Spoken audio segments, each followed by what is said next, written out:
Assalamualaikum warahmatullahi wabarakatuh. Terima kasih kami ucapkan kepada para sobat Javanika yang telah mendukung kami hingga saat ini. Dan tentunya jangan lupa untuk like, share, dan subscribe, serta nyalakan lonceng. Semoga bermanfaat dan selamat menyaksikan. Wassalamualaikum warahmatullahi wabarakatuh.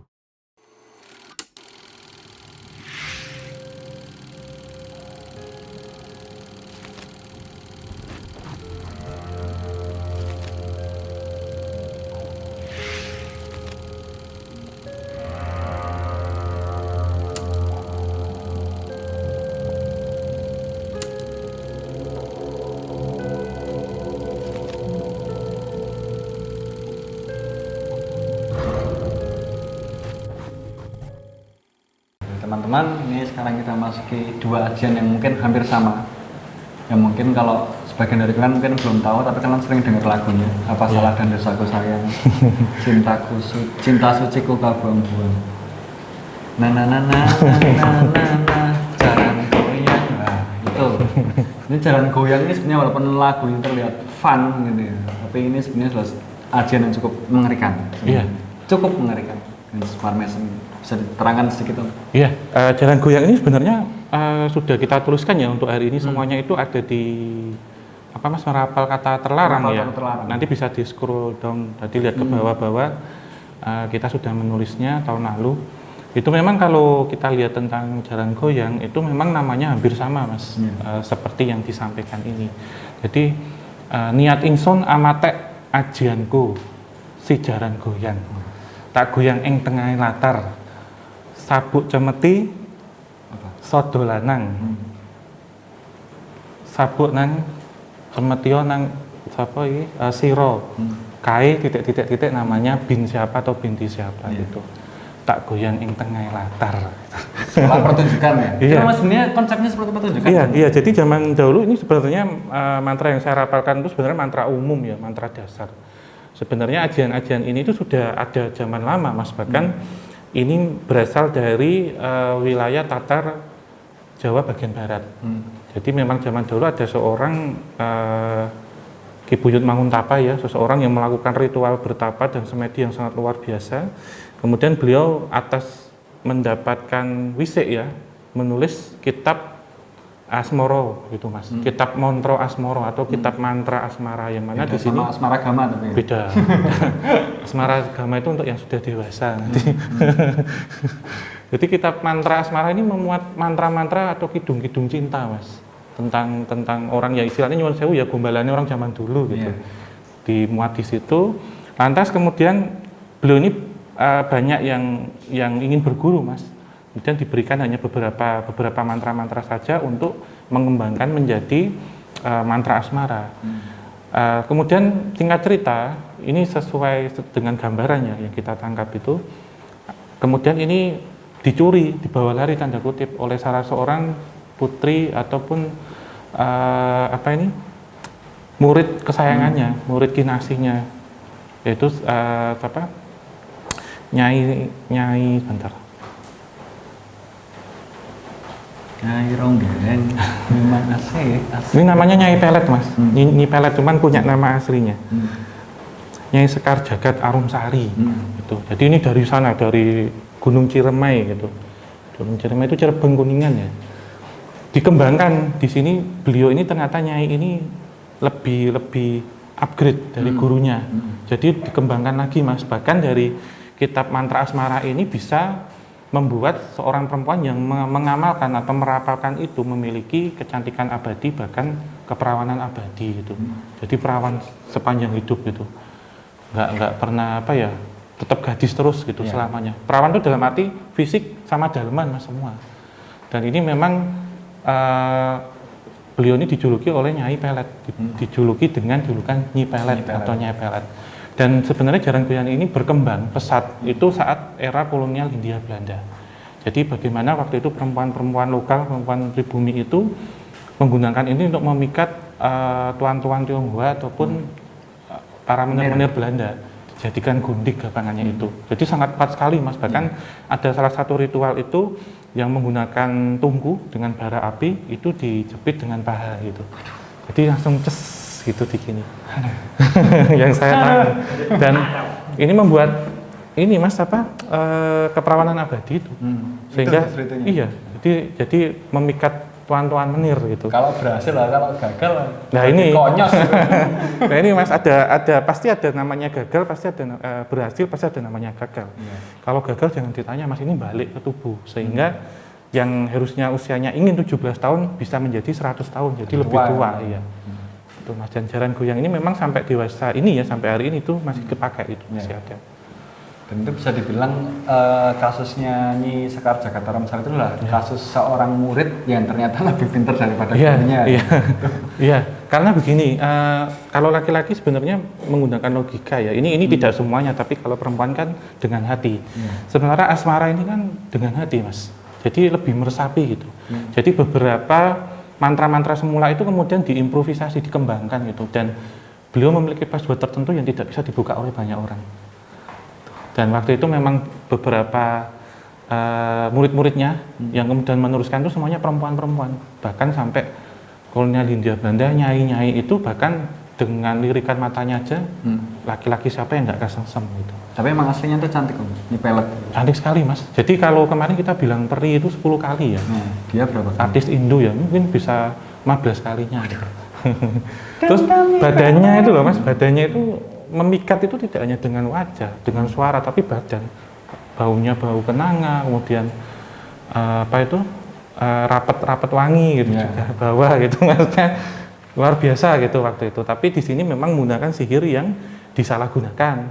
Kalau tadi Ki Buyut Manguntapa itu putih, Nyai Pelet ini lebih ke hitam gitu Mas. Nah kalau sihir-sihir tentang percintaan asmara itu kan sebenarnya kan nggak cuma di Indonesia saja, di negara-negara lain pun juga ada ya. Iya, ada sama aja, cuman berbeda treatmentnya ya di mana saja. Tapi untuk beberapa negara-negara kalau kita lihat itu Asia Timur Mas, budayaannya itu hampir sama ya. Itu juga menggunakan termasuk beberapa perempuan-perempuan geisha waktu itu menggunakan, bahkan ada satu mantra yang mana jika tidak bisa membuat laki-laki jatuh, dalam arti jatuh itu bukan jatuh cinta, tapi saat memandangmu kemudian dia terjatuh terperosok, berarti mantra ini belum 100% masuk. Jadi saat ada geisha lewat, ada laki-laki naik sepeda, itu akan kepaling ini, gitu. Jadi nanti terjatuh gitu Mas. Jadi sebenarnya ini di luar Jawa juga ya Mas ya. Pengalaman saya waktu saya ke Borneo, kemudian waktu saya ke Kyoto itu, kalau melihat geisha ya nggak bisa diputar sini muka saya gitu sampai waktu sampai minta nomor teleponnya, waktu itu sampai minta foto bareng, tapi setelah pulang dari Indonesia hilang. Hanya berlaku waktu di Jepang ternyata. Saya pernah ngerasain Mas, soalnya terpikat perempuan Jepang itu seperti apa inner beauty-nya lah kalau dibilang. Ngeri. Kalau Semar Mesem bukannya ini ya? Apa yang alat itu? Iya. Ya jadi kalau yang kita lihat, yang ini kita lihat dulu itu keris kecil Mas. Iya. Itu jimat azimat gitu, Semar Mesem. Semar Mesem di sini bukan terus kemudian yang semarnya ya, tetapi esemannya Mas, senyumnya itu. Saya tak senyum ya. Semar Mesem gitu. Senyumnya ini memikat Mas. Jadi kalau jaran goyang itu tadi saya kelepasan ya, bahwasanya memang kodamnya itu sama, jadi perempuan di bagian bawah ini perempuan, tapi kepalanya kuda. Dan jaran goyang. Ini saya pernah melihat. Ini sorry ya, saya cerita sedikit lagi. Saya pernah melihat seperti ini itu waktu di Lasem Mas, di Rembang. Waktu saya ke salah satu rumah saudagar Tionghoa waktu itu di Rembang. Itu ngelihatnya itu ada piaraannya tanda kutip. Itu bentuknya ini Mas, separuh kuda separuh manusia, tapi badannya itu kuda. Di sini kayak Sagittarius itu. Centaur lah ya. Centaur. Tapi atasnya kayak siapa Mas, tahu nggak? Kayak siapa? Kayak Yona. Yona SNSD ya. Ya langsung tahu aku Yona SNSD. Persis Mas, mukanya itu oriental gitu, tapi rambutnya panjang agak dipirang gitu. Ini kok unik gitu. Ternyata ini di bawahnya itu dari dataran Tiongkok Mas. Jadi di sana ada seperti mirip gitu kodamnya. Jadi hanya beda pelafalan mantranya, tapi kodamnya hampir mirip. Baru lihat ini separuh manusia tapi kok oriental gitu. Tapi cantik, atas sana cantik. 10 kalinya Yona. Tiffany, berarti Tiffany. Lirikannya Mas saya kandung. Waktu Februari kemarin kan saya ke Lasem itu. Kalau ini Mas, Semar Mesem itu sebenarnya kekuatannya itu pada mustika Semar Mesem. Ini sebenarnya untuk mendapatkannya itu ada beberapa ritualnya, baik Jaran Kuyang ataupun Semar Mesem itu pasti menggunakan lantaran puasa dan melek malam, kemudian mandi tengah malam juga dengan air 7 bunga, 7 rupa, kemudian merafalkan target. Ini bisa dilakukan, jadi unisex ya, laki-laki perempuan bisa. Itu harus tahu namanya, binnya siapa, kemudian tanggal lahir, weton itu pasti. Kalau bisa menggunakan salah satu bagian dari tubuh, itu bisa rambut ataupun ini ya, baju atau apa. Kemudian nanti ditujukan jam 12 malam dengan rapalan tertentu seperti itu.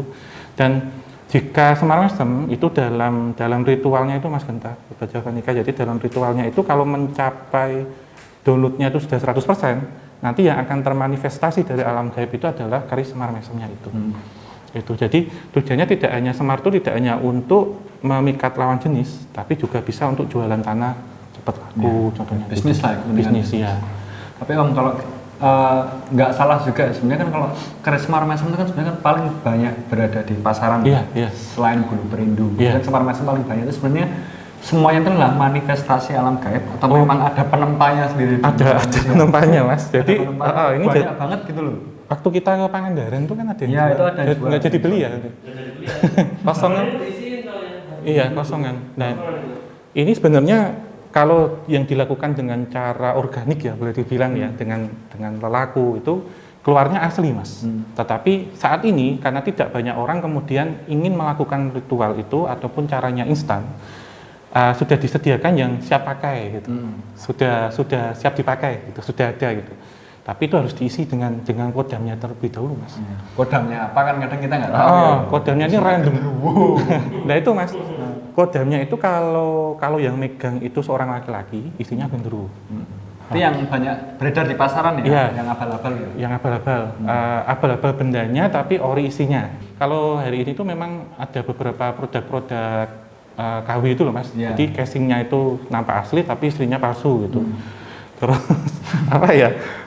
Ini cuman menurut saya kalau KW-nya ini lebih berbahaya karena kita tinggal beli, kita tinggal ngambil dari paranormal atau penjual gitu. Lah isinya Mas, kalau laki-laki isinya genderuwo, kalau perempuan isinya peri. Bukan kuntilanak kan? Jarang. Memang ada sih cuman jarang. Tapi kalau peri kan lebih ke kecantikannya. Tetapi kalau menggunakan apa Semar Mesem yang Semar Mesem yang KW itu justru nanti resikonya itu berat karena berkaitan juga dengan sesuatu yang dipaksakan di sini. Jadi dipaksakan ya nek ini terus Mas, kalau nggak terus kemudian balik ke kita. Karena kan namanya ajian ilmu pelet apapun itu kan kita sebenarnya hanya dapat raganya, tapi hatinya tidak dapat. Karena yang ditarik itu korinnya. Jadi korin dari orang yang dituju itu, jadi saudaranya. Bisa saudara kuning atau saudara hitam. Jadi yang kita tarik. Suatu ketika kalau ajiannya ini kemudian lepas, tidak bisa jalan lagi, dia akan lupa, akan kembali lagi. Loh, kok saya seperti ini gitu. Linglung ya. Iya. Terus paling banyak ya Semar Mesem itu di pasaran, bahkan di marketplace sekarang ada jual. Banyak yang jual di online juga ada. Gitu. Banyak juga. Semar Mesem. Kok kemarin dia nggak jadi beli di Pangandaran ya? Penasaran model efeknya. Bentuknya unik ya teman-teman. Dengan semua yang belum tahu bentuk Semar Mesem itu bentuk seperti keris dan ya ada bentuk semarnya juga, ala pantatnya terus depannya itu persis mirip kayak gitu. Dan biasanya di situ ada tulisan raja. Ada tulisan raja. Rajanya dan jangan disalahartikan kalau tulisan raja itu tulisan Arab kemudian mengambil dari kitab suci Al-Quran, salah itu karena raja sendiri itu tulisan Arab tapi tulisan Arab gundul Mas Gentar atau tulisan Arab pegon. Jadi di sini memang ada mantra-mantra dalam bahasa Jawa tapi ditulisnya dalam huruf Arab pegon gitu. Dan itu biasanya kalau yang pakai Semar Mesem itu biasanya nempel di badan. Posisinya saya biasanya bisa lihat itu posisinya karena saya sih sebenarnya pengen jadi korban kayak gitu Mas. Jadi dulu ada yang suka sama saya tidak istilahnya ya temenan dulu itu, lantar kemudian terasa gitu setiap malam. Jadi kebayang wajahnya. Yang ngirim bunga itu Pak? Bukan. Ada lagi. Tapi yang ngirim bunga saya nggak tahu loh ya kalau ada sesuatu gitu. Itu beda nih. Aku malam-malam di kantor dikirimin bunga itu bunga apa sih itu? Sedap malam. Bunga sedap malam, bayangke. malam-malam Gojeknya juga takut loh. Mas sedang kiriman bunga sudah malam, aduh. Iya, ya itu, ya ini maaf juga loh Mas, kadang memang ada beberapa yang fanatik atau sekedar ingin mendapatkan hati saya gitu ya. Itu ngirim-ngirim seperti itu gitu. Ini memang banyak Mas, saat-saat ini itu saya kalau malam itu saya usahakan ini buat kita semua ya. Nek bisa itu pas malam weton itu kita jangan tidur sore. Seenggaknya jam 2 pagi baru tidur kalau bisa. Karena saya sempat lena itu ya masuk Mas ke dalam tubuh. Waktu itu saya harus kemudian yang nomor kontaknya di HP sudah saya hapus, saya hubungi kembali gitu tentunya. Karena kelihatan banget wajahnya, kemudian aromanya bunganya itu ketarik banget, mesemi gitu loh Mas. Dan waktu itu setelah saya laku tirakat balik Mas, balik ke dianya, sing luwe ke kantil-kantil saya gitu. Tapi saya udah tahu kalau ini pakai ya sesuatu yang nggak beres gitu. Ini masih prakteknya masih cukup banyak ya? Masih sangat banyak. Sekarang. Masih sampai hari ini Mas, termasuk jaran goyang itu ada di Batu Mustika, Batu Permata itu juga untuk ngelihat itu. Masih sampai dari semua ini yang paling mainstream Semar Mesem. Iya. Iya. Apalagi itu kan biasanya ditaruh di dompet Mas. Semar Mesemnya itu. Maksudnya azimatnya itu kan bentuknya kecil tuh ditaruh di dompet itu. Karena sering saya lihat di situ biasanya dikasih makan dalam tanda kutip itu kembang kantil. Mesisan kemantil-mantil gitu maksudnya. Dulu itu kita waktu unboxing itu kan juga kayaknya pernah ya ada kembang kantil juga. Ada. Itu saya sebenarnya di rumah ada Mas. Tadi saya lupa nggak tak bawa sini. Kapan nanti kita unboxing lagi? Di rumah saya nyimpen. Unboxing udah keluar. Jadi Mas Marmosem experience selama 2 bulan itu nggak sih dihilangin itu? Biasanya ini Mas lelakunya biasanya ritualnya. Oh ya kemarin ada yang tanya kalau saya ngusap gini apa sebenarnya kemeringet gini. Pikirannya saya apa itu. Karena berkeringat jadi kadang tak bersihkan gini. Ya itu sih Mas Genta paling Sobat Javanika teman-teman semua. Jadi teman-teman mungkin ini adalah sebagian dari rapalan yang ada di tanah Jawa kita tercinta ini ya, percaya nggak percaya tapi buktinya ada kok. Banyak kitab-kitab yang menuliskan juga seperti Pancasona itu kan juga ada di kitab, ada di cerita apa itu ya? Kitab apa? Mahabharata bukan ya? Mas Maragama itu nggak tahu ya. Subali Sugriwa itu benar adanya dari zaman dulu, dan ya inilah beberapa yang kita tahu mungkin teman-teman semuanya. Ini bukan untuk kalian tiru atau kalian cari informasi untuk kalian aplikasikan pada diri sendiri, jangan, karena ya mau gimana pun juga sesuatu yang tidak didapatkan secara real itu adalah pengecut. Ya, benar. Ya, saya menyambung Mas Genta tadi ya. Memang ini sebagai laki-laki atau perempuan juga, kita mewakili sebagai laki-laki, memang kalau ditolak itu kan memang sakit hati ya Mas ya. Ditolak baik-baik mungkin lebih baik gitu ya daripada kita ditolak secara kasar atau menimbulkan dendam. Sebagai laki-laki sebenarnya kalaupun kita ditolak itu tidak elok lah, tidak etis kalau kemudian main seperti ini. Jadi cinta ditolak, dukun bertindak. Sebenarnya pertama itu kita hanya dapat raganya, tidak dapat hatinya. Pertama. Yang kedua ini bukan cara kesatria untuk membalas seperti itu gitu. Dalam artian ketiga ya misal tidak jodoh ya sudah gitu, kita harus bisa move on gitu ya. Karena nanti jadi karma gitu. Dari beberapa kasus saya sendiri loh Mas, maaf bukan curhat apa. Biasanya memang bukan jodoh yang tepat untuk datang. Karena sebenarnya begini kan, cinta itu bisa datang setiap saat, bisa datang cinta itu bisa datang dan pergi. Tetapi cinta sejati akan datang pada waktu yang tepat gitu. Jadi sebenarnya tidak kesatria kalau kemudian sakit hati karena sudah ditolak baik-baik terus kok memainkan seperti ini, karena yang dimainkan ini perasaan dan korin Mas, karmanya buruk gitu, iya. Apalagi harus melakukan petapa macam-macam ya, berhasil, kalau enggak balik ke diri kita gitu. Mungkin peribahasa yang dapat lah, cinta ditolak kaca di mana? Kaca yang salah dengan gelang itu apa, mukanya apa? Ya teman-teman, itu sebagian kecil yang kita tahu tentang ajian-ajian, mungkin nggak seberapa, mungkin kalian yang lebih tahu lagi. Ada ajian-ajian langka, mungkin bisa kalian tulis di kolom komentar nanti. Dan akhir kata, mungkin ini adalah konten terakhir kita sebelum Hari Raya Lebaran. Saya dan tim segenap KTJ mau mengucapkan selamat Lebaran, karena mengucapkan selamat pada agama lain bukanlah kata-kata terlarang. Iya, nggak apa-apa, semuanya universal ya. Kami mewakili segenap rekan-rekan yang bertugas di sini. Minal aidin wal faidin, mohon maaf lahir dan batin jika kami dalam setahun ini ada salah, baik yang disengaja ataupun tidak, kami mohon maaf ya. Ya. Ya, memang kita merayakan hari Lebaran yang berbeda tahun ini, tapi ini menjadi introspeksi agar kita tetap solidaritas, kita ingat kepada Tuhan bahwa kematian itu dekat, harta itu hanya titipan, kemudian kita harus tetap bersyukur. Ya. Ya. Selamat Hari Raya Idul Fitri 1441 Hijriah. Mohon maaf lahir dan batin. Maaf juga teman-teman semuanya. Akhir kata Mas. Ya, tambah. Wabillahi taufik wal hidayah. Wassalamualaikum warahmatullahi wabarakatuh. Mugia tansah pinaringan rahayu sagung dumadi. Ya. Terima kasih teman-teman semuanya. Sampai jumpa lagi minggu depan. Sip.